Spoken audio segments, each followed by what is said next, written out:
ये क्योंकि बॉर्डर बालाकोट के मेरे साथ सलमान की बात है। बॉर्डर पर ये पिछले तकरीबन 15-20 दिन से जो अंधाधुंध फायरिंग दोनों तरफ से हो रही है, उसमें इस इलाके को ख़ास तौर पर मेंढर दुतोड़ से बनलोई तक लोगों पर इस तरह जो है फायरिंग हुई है जिस तरह के ऐन बरसती है आसमान से, और एडमिनिस्ट्रेशन की तरफ से कोई जो जिम्मेदारी उनकी बनती है वो देखने को नहीं मिली। ठीक है, डीसी साहब बालाकोट में गए, मेंढर में गए, उन्होंने टूर किया, लेकिन गवर्नमेंट की तरफ से, गवर्नर इंतजामिया की तरफ से किसी एडवाइज़र को यहाँ आना चाहिए था, कमिश्नर कैडर के किसी ऑफिसर को यहाँ आके लोगों को पूछना चाहिए था। एक ज़माने से हम बालाकोट के लिए ट्रामा हॉस्पिटल की मांग कर रहे हैं, इस वक्त तक नहीं दी गई। और जो फेंस से आगे जो हमारी 2 पंचायतें हैं, बल्कि दो से भी ज़्यादा, 3 अगर उसको देरी को हम मिलाएं, 3 पंचायतें हैं, वहाँ नेटवर्क जो है उसकी बड़ी खस्ता हालत है। जब भी किसी आदमी को अगर बात करनी हो डिस्ट्रिक्ट एडमिनिस्ट्रेशन से, तहसील एडमिनिस्ट्रेशन से, या किसी आपने जमात के साथ जुड़े हुए आदमी के साथ, तो उसको पहले फेंस क्रॉस करके इस तरफ आना है, और इस तरफ आने के बाद भी मुकद्दर से अगर नेटवर्क हो तो वो अपनी बात कर सकते हैं। कई बार हमने ये मांग की कि उस इलाके को नेटवर्क के साथ जोड़ा जाए ताकि मुश्किल वक्त में वो लोग जो हैं एडमिनिस्ट्रेशन के साथ अपने जुमा लोगों के साथ जुड़े रहें। तो इस तरफ भी कोई ध्यान नहीं दिया गया। इस वक्त तक उस इलाके में नुकसानात का कोई तखमीना नहीं लगाया गया, और जो फूड एंड सप्लाई डिपार्टमेंट है उसकी तरफ से उस इलाके के लोगों को, चूंकि वो लोग पिछले तकरीबन 15-20 दिन से मैसूर हैं अपने घरों में, मेहनत का मजदूर जो है मजदूरी के लिए नहीं जा सकता, अपनी ज़मीन में कोई काम नहीं कर सकते, अपने माल मवेशी को नहीं देख सकते, तो उनके लिए फ्री राशन का कोई बंदोबस्त जो है वो होना चाहिए था। बहुत सारे लोगों के माल मवेशी जो हैं वो गोलाबारी की वजह से वो मर गए हैं, उनके लिए नुकसानात का इस वक्त तक गवर्नर इंतजामिया की तरफ से कोई ऐलान नहीं हुआ। गोलाबारी की वजह से लोगों के मकानात जो हैं उनका बड़ा नुकसान हुआ है, उसका कोई तखमीना इस वक्त तक नहीं लगाया गया है। तो हम ये मांग करते हैं मौजूदा गवर्नर इंतजामिया से भी और गवर्नमेंट ऑफ इंडिया से भी कि आपको जंग का शौक है,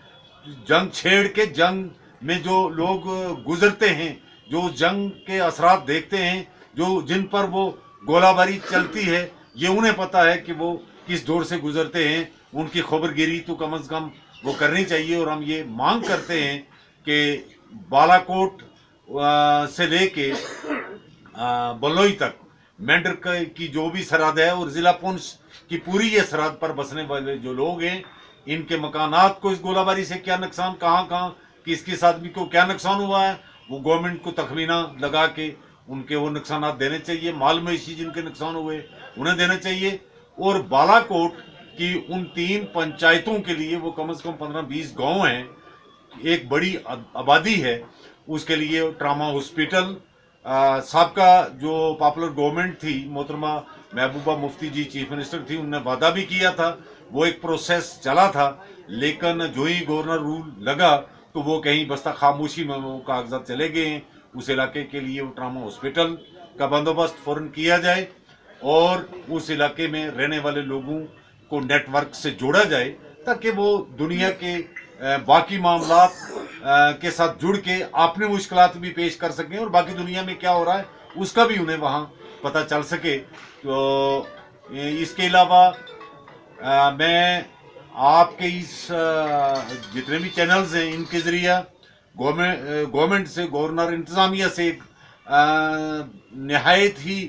मुखलसाना दरख्वास्त करता हूँ, एक मांग करता हूँ कि बॉर्डर एरिया डेवलपमेंट प्लान जो है उसका पैसा मेंढर में बहुत मिसयूज हुआ है साबका ज़माने में। अब इन लोगों ने इतनी बड़ी मुसीबत देखी है और आए रोज़ ये मुसीबत से जूझते रहते हैं। उस पैसे को वहाँ बिजली का निज़ाम जो है गोलाबारी की वजह से वो ख़राब हो गया है, वहाँ खंभे टूट गए हैं, वहाँ तारें टूट गई हैं, ट्रांसफार्मर ज़ाया हो गए हैं। तो बॉर्डर एरिया डेवलपमेंट प्लान का मैक्सिमम पैसा जो है उस इलाके में बिजली को बहाल करने के लिए, पीएचई स्कीमों को बहाल करने के लिए, स्कूल और हॉस्पिटल जो हैं टूटे फूटे उनको बहाल करने के लिए वो पैसा वहाँ दिया जाए। और उसके अलावा जो बैंकर्स की तामीर है वो कछवा चाल छोड़ के तेजी से जंगी पैमाने पर, जिस तरह आप जंग के लिए दौड़ते हो उस तरह जंग से बचाने के लिए लोगों के लिए ये जंगी पैमाने पर ये बैंकर्स जो हैं, इंडिविजुअल बैंकर्स, उनकी तामीर का काम जो है वो जल्द शुरू किया जाए। और 200 बैंकर्स जो डिस्ट्रिक्ट में दिए गए हैं, मैं ये समझता हूँ बिल्कुल नाकाफ़ी हैं, उनकी तादाद और बढ़ाई जाए। और उनकी जिस तरह मैंने ये सुना है कि इंडिविजुअल बैंकर की कीमत जो है वो लगाई गई है वो भी बड़ी कम है। एक जो है इसका रेत का एक तोड़ा, एक बोरी जो है वो पंजनी बॉर्डर पर मैं नहीं समझता कि कोई मजदूर 500 रुपये में भी पहुंचा सकता है। उन जो 14 गांव हैं जो फेंसिंग के आगे, वहाँ रहता हूँ मैं। उस हवाले से ये बताऊँ कि जहाँ एक तरफ आज कल ख़ासकर इस दौर में जहाँ एक तरफ दहशत का माहौल बना हुआ और हालात काफ़ी कशीदा हैं, जंग छिड़ी हुई है, दोनों अतराफ से जो है वो गोलाबारी जारी है। तो मैं गवर्नर इंतज़ामिया से ये अपील करना चाहता हूँ आपके माध्यम से कि बिलखसूस जो हमारा इलाका है वो बॉर्डर एरिया जो फेंसिंग के आगे हैं, उस इलाके को नेटवर्क कम्युनिकेशन से जोड़ा जाए ताकि आए रोज़ अगर कोई कैजुअल्टी हो जाती है, कोई इंजर्ड हो जाता है तो हम अपना वो इन्फॉर्मेशन एडमिनिस्ट्रेशन तक पहुंचा सकें। अगर कहीं कोई कैजुअल्टी हो जाए तो हम किसी को कहीं भी कोई खबर नहीं दे सकते हैं कि क्या हुआ है क्या नहीं हुआ है। मैं यही गुजारिश करूंगा कि उस इलाके को कम्युनिकेशन, नेटवर्क कम्युनिकेशन से जोड़ा जाए और जितने भी वहाँ पर ज़रूरियात है, हमारी